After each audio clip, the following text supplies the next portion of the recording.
Welcome to Veil Torn. These are their stories, finding Christ within. We are trying to uncover how to actually practice what early mystics called ecstatic union. Right. Experiencing genuine interior transformation today. Exactly. And to do that, we're relying on the writings of a highly mysterious figure from the 6th century. Imagine writing a blueprint for the human soul that completely rewrites spiritual history. Shaping centuries of thought. Yeah. But then you deliberately erase your own name from the title page. It's wild to think about. Right. You wipe away your historical footprint so completely that, 1,500 years later, the greatest scholars in the world still have absolutely no idea who you actually were. Which is just the complete opposite of how we do things now. Building an edifice of the self is the modern default, right? Oh, totally. Establish your personal brand. Exactly. Every message we receive tells us to look inward, discover our true, authentic name, and just project it out into the world. But the notes we're exploring today, they dismantle that entire framework. They really do. We are looking at a path to transformation that requires the exact opposite. We're moving from self-actualization to self-emptying. So let's talk about the author. The source material refers to him as Pseudo-Dionysius the Areopagite. Yes, a very catchy name. And scholars think he was a Christian theologian and philosopher, most likely operating in early 6th century Syria. But like we said, he wrote under a pseudonym.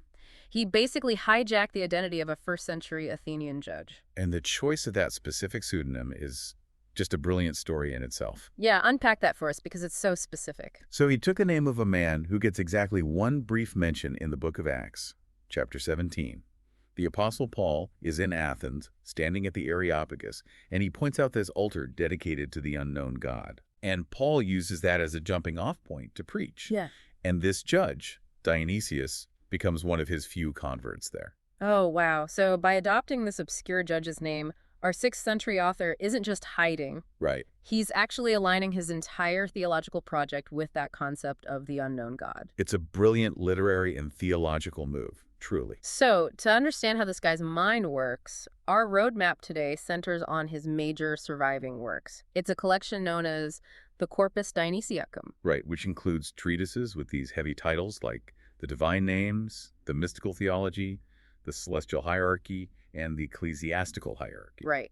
And his overarching project was to take Neoplatonic philosophy, weave it together with early Christian theology, and just ground it all in deep liturgical spirituality. That's the synthesis, yeah. Okay, so let's hit pause on Neoplatonic philosophy for a second. We throw that term around in historical contexts, but, if we're going to understand how this synthesis works, we need a working definition. For sure. What exactly is he pulling from Neoplatonism? So, think of Neoplatonism as a way of viewing the entire universe as a continuous overflow.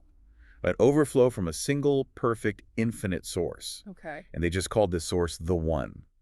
So imagine a fountain that is so overfull, it just constantly spills over. Right, I can picture that. The water closest to the fountain is the purest. And as it flows further away, creating the physical universe and eventually us, it becomes more distant from the source, but it's still connected to it. So it's all the same water, just further downstream. Exactly. And the goal of human existence in Neoplatonism is to trace that flow backward, to ascend back up and reunite with the One.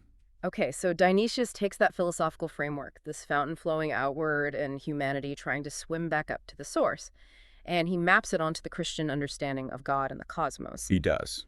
But before we figure out how to swim upstream and achieve this ecstatic union, we really have to understand his view of what we're actually trying to unite with. Right, because you can't bridge a gap until you understand the terrain. Exactly. And Right. Dionysius starts by completely leveling the terrain. He really does. He introduces this concept called apophaticism, or negative theology. Right. For Dionysius, God is so entirely transcendent, so utterly beyond the fabric of created existence, that every single human concept, word, or name we could possibly invent just falls completely short. Which is tough because we are so conditioned to approach the divine by listing positive attributes. Oh, absolutely. We say, God is good, God is light, God is a rock, God is a king. We build these affirmative models in our minds just to feel like we have a grasp on the situation. And those affirmations might be a necessary starting point, for sure. But Dionysius argues they are ultimately limitations. How so? Well, human language evolved to describe the physical, finite universe, right? Right. So if you say God is good, You are relying on a human finite understanding of what goodness means. You're dragging the infinite down into a finite box. Oh, I see. So to truly approach the transcendent, you have to progressively negate all of those affirmations. You have to actively strip them away. So you have to say, like, God is not a rock. God is not a king. You even have to say, God is not good in any way I understand goodness. Wow. That's a huge shift. It is. Because anything you can firmly grasp with your intellect is, by definition, not the infinite. Right. And this process of negation, it forces the seeker to move entirely beyond language. It pushes you beyond the intellect itself. Until you eventually run out of words and concepts. Exactly. And you step into absolute silence. Dionysius famously calls this the divine darkness. The divine darkness. It sounds incredibly intimidating. I mean, it feels like you're jumping out of an airplane at night. It definitely does. But the logic actually holds up. It's like trying to describe the sheer power of the sun to someone who has lived in an underground bunker their entire life. That's a great analogy. Right. Like, if you try to use words like bright or warm, they're just going to imagine a really intense light bulb or maybe a massive bonfire. Yeah, they'll just scale up whatever they already know. Exactly. Eventually, to give them a true sense of the sun, our words just fail. Describing what the sun isn't becomes far more accurate. Right. You have to say it's not a fire you can put out with water. It's not a light you can look at without going blind. And if the underground dweller thinks they understand the sun because they understand a light bulb, they're just trapped in a comfortable illusion. 100%. The divine darkness is the moment you step out of the bunker, look up, and are completely blinded. The darkness Dionysius describes is not an absence of light, like, being in a sealed closet. Right, right. It's an overwhelming, incomprehensible excess of light. The intellect simply shuts down because it's overloaded. Okay, wait. If God is totally unknowable and my intellect just shorts out when I try to comprehend him, how does this blinding void actually set the stage for a deeply personal relationship? That's the million-dollar question. Because on paper, stripping away all concepts and sitting in the dark sounds like isolation, not a relationship. It does sound like that. But the darkness is actually the ultimate act of intellectual humility. Okay, explain that. Well, as long as you hold on to your concepts of the divine, you're just worshiping your own ideas. You're engaging with a projection of your own mind, which is really just a subtle form of ego. Oh, that makes sense. By entering the divine darkness, you let go of the projection. You allow the divine to be completely other. You stop trying to contain it. Exactly. Yeah. Paradoxically, it's only when you stop trying to grasp the divine with your mind that you can actually begin to unite with it through your actual state of being. I see. So you stop trying to figure it out and you start trying to undergo it. Beautifully put, yes. Which brings up a massive mechanical problem, I think. What's that? Well, if this divine presence dwells in this unapproachable, blinding darkness beyond our intellect, how do we ever cross that distance? How do these two separate realities actually connect? Dionysius provides a mechanism for that, and it hinges on a single, really potent word: ecstasy. Okay, but when we hear ecstasy today, we usually think of, like, a chemical high or a fleeting rush of euphoria at a concert. Right. We treat it as an extreme emotional state. We have heavily psychologized the word, but Dionysius uses it in its literal original Greek sense: ecstasis. Ecstasis, Yeah. which means what exactly? It translates literally to standing outside of oneself. Standing outside of oneself. Yeah. For Dionysius, the entire Christian life is a transformation through this specific kind of ecstasy. It's not an emotion. It is an ontological shift. Okay, let's break down ontological shift because that's a pretty heavy philosophical term. It is, yeah. We aren't just talking about a change in mood or perspective here. No, not at all. An ontological shift is a change in your fundamental state of being. It alters what you actually are at your core. Wow. The ecstasy Dionysius describes is the literal act of stepping completely out of the boundaries of your own ego, your intellect, and your self-preservation. I'm kind of hitting a wall here, though. How so? I mean, I can't just unzip my ego and step out of my own existence through sheer willpower. It goes against every survival instinct we have. It really does. So what is actually triggering this movement? To understand how our ecstasy is triggered, we have to look at what is happening within the divine. Dionysius describes this dynamic of downward and upward movement, and it's driven by eros. Eros. So usually that's translated as passionate love or intense desire, right? Right. And Dionysius makes the radical claim that God's own love is an ecstatic eros. Wait, God experiences ecstasy. He stands outside of himself. Yes. Driven by absolute goodness and love, God is, in Dionysius's words, carried outside of himself. That is fascinating. He doesn't just remain isolated in his transcendent, unknowable darkness. Through providential care, God overflows. Remember that Neoplatonic fountain we talked about? Yeah, the fountain spilling over. Exactly. He moves out of transcendence to dwell within creation. That is the downward arrows. God stepping outside of God to be present with us. So it's almost like a vacuum. Because God empties himself downward into creation, it creates this intense gravitational void that pulls us upward out of ourselves. That captures the mechanics beautifully, yes. Yeah. Because God exhibits his ecstatic love, our own ecstatic union with him becomes possible. Because we're caught in the pull of it. Exactly. The sheer power of this divine eros acts as a magnetic force. It causes the union of the divine and humanity. Our upward ecstasy, our stepping outside of ourselves, is simply the inevitable response to being caught in the gravitational pull of God's downward ecstasy. We are pulled out of ourselves because God first pulled himself out of himself. That's it. Perfectly stated. And Dionysius didn't just leave this as abstract philosophy either. He points to a historical model to show what happens when a human being is caught in this gravitational pull. Right. The scholar Charles Stang actually points out that Dionysius uses the Apostle Paul as the ultimate lens for this entire process. Yeah, Stang calls this an apophatic anthropology. Okay, so we discussed apophatic theology earlier, negating our concepts of God to reach the divine darkness. Right. So apophatic anthropology means negating our concepts of ourselves. Oh, I see.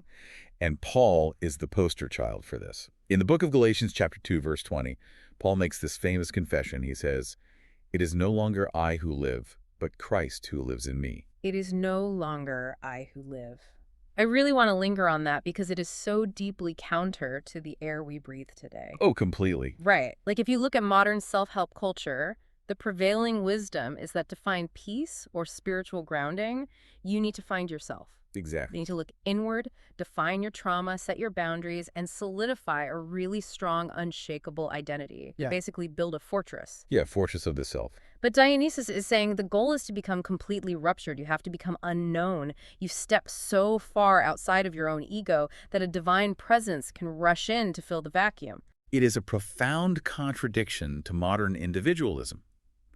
Dionysius is suggesting that as long as your I is firmly in the center of your universe, constantly defining and defending its borders, there is simply no room for the divine to take up residence. Wow. Paul's confession isn't just a poetic metaphor for being a good person. It is the structural blueprint. Right. The soul has to be ruptured and cracked open by that ecstatic eros so the indwelling of the divine can physically occur. It might feel like a terrifying loss to the ego, but to the soul, it is a massive expansion. So if you are trying to actually put this into practice today, to achieve this ecstatic, self-emptying love, where do you go? That's the practical side of it. Because just sitting alone in a dark room trying to force your ego to dissolve sounds like a recipe for a psychological crisis, not a spiritual union. Oh, absolutely. And Dionysius is very clear on this. This is absolutely not a solitary lone wolf meditation practice. Okay, because we often treat spirituality today as a private consumer experience, right? We do. We go on a solar retreat, we use an app, we try to reach enlightenment by ourselves. Right.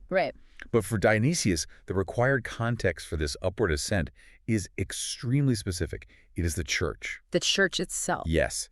The community of believers is not just a helpful support group to encourage you on your solo journey.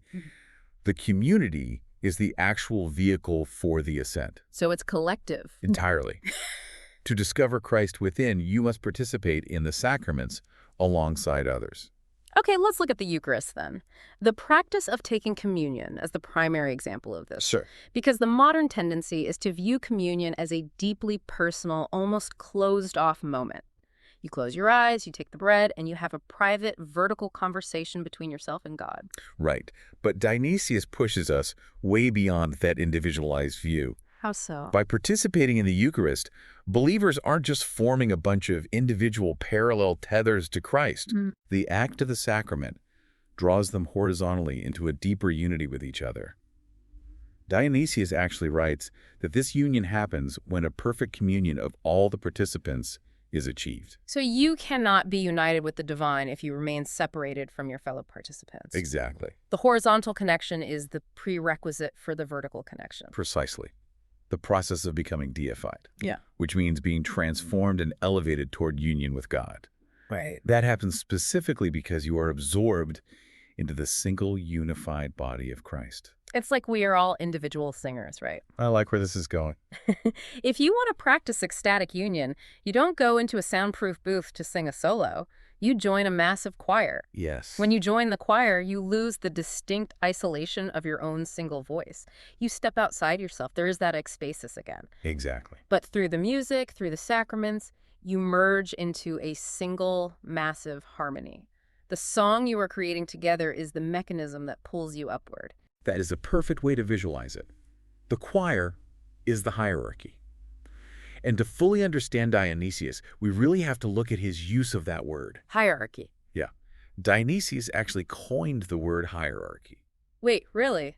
He invented the term. He did. Before him, it didn't exist in the Greek language in the way he formulated it. That is crazy because today when we hear hierarchy, we immediately think of like a corporate ladder, Right. where the people at the top hoard the power and oppress the people at the bottom. It has an almost entirely negative structural connotation for us. It does. But he combined the Greek words for sacred and rule or order. Okay. For Dionysius, a hierarchy is a sacred order that deliberately mirrors the divine Trinity. Oh, I see. The entire purpose of his celestial hierarchy, which organizes the angels, and his ecclesiastical hierarchy, which organizes the church and its sacraments, is to act as a conduit for divine light. A conduit. Yes, Yeah. the structure exists to draw everyone within it upward, enabling every single being to become as much like God as possible. So the structure isn't a barrier keeping people away from God. It's a ladder. Exactly, it's a ladder. And you don't climb it by stepping on the people below you. Yeah. You climb it by being pulled up by the people above you while simultaneously reaching down to pull up the people below you. Right, right. It's that downward and upward arrows happening in real time within a physical community. The hierarchy is the structure of love. It is the framework through which that ecstatic power flows from the transcendent God, down through the ranks of angels, through the physical sacraments of the church, directly into the human soul, and then draws that soul back up into the divine darkness. It's just an unbroken chain of ecstatic overflow. It really is. Okay, let's look at how all these pieces fit together. We've covered a massive amount of philosophical and spiritual ground today. We definitely have. So if you want to practice ecstatic union today, based on this 6th century masterclass, it basically requires a complete shift in posture. First, you have to embrace the apophatic mystery of the divine darkness. You have to stop trying to shrink the divine down to the size of your own intellect. Exactly. You let God be magnificently uncontainable, realizing that any box you build for him is just a monument to your own ego. Right. And second, you must embrace ecstasy in its original sense. You have to allow that divine eros, that gravitational pull of God's love, to pull you outside of your own carefully guarded self. You basically mirror Paul's realization that the goal is not to fortify your own identity, but to become a vessel where it's no longer you who live, but Christ living within you. Yeah. And finally, you don't attempt this transformation in isolation. Never. You ground that profound interior shift within the sacramental participation of a physical community. You join the choir. You allow yourself to be absorbed into the unified body. The impact of this framework just cannot be overstated. I mean, Dionysius might have hidden his identity, but his ideas became the bedrock of both Eastern and Western Christian mysticism for centuries. It's amazing how much influence he had. Huge influence. The greatest minds of the medieval period, monumental figures like Thomas Aquinas and John Scotus Erigena, they spent their lives commenting on and wrestling with his vision of the divine darkness and the hierarchical ascent. He really provided the vocabulary for the soul's journey. Which brings me to one final thought to leave you with today as you step away from this deep dive. Think back to the very beginning of our conversation. Right, about the author. Yeah, we talked about how this author wrote under a pseudonym. He adopted the name of an obscure first-century judge and completely erased his own ego. He made his true historical self entirely unknown. He essentially embodied his own apophatic anthropology. He really did. So as you go about your day, consider this. How does the very act of Dionysius hiding his true name perfectly manifest his own teaching? A great question. By making himself completely unknown, he stepped aside so that only his message and the divine could shine through. He achieved the ultimate ecstasy. He stepped so far outside of himself that his ego vanished into the divine darkness, leaving behind a light that guided centuries of seekers. Wow. So what would it look like for you to embrace a little bit of that anonymity in your own life today, to step outside the modern obsession to be known, to build your brand, and instead just allow yourself to be part of the harmony? The journey continues, hearts still turning. Come back to learn how another veil was torn.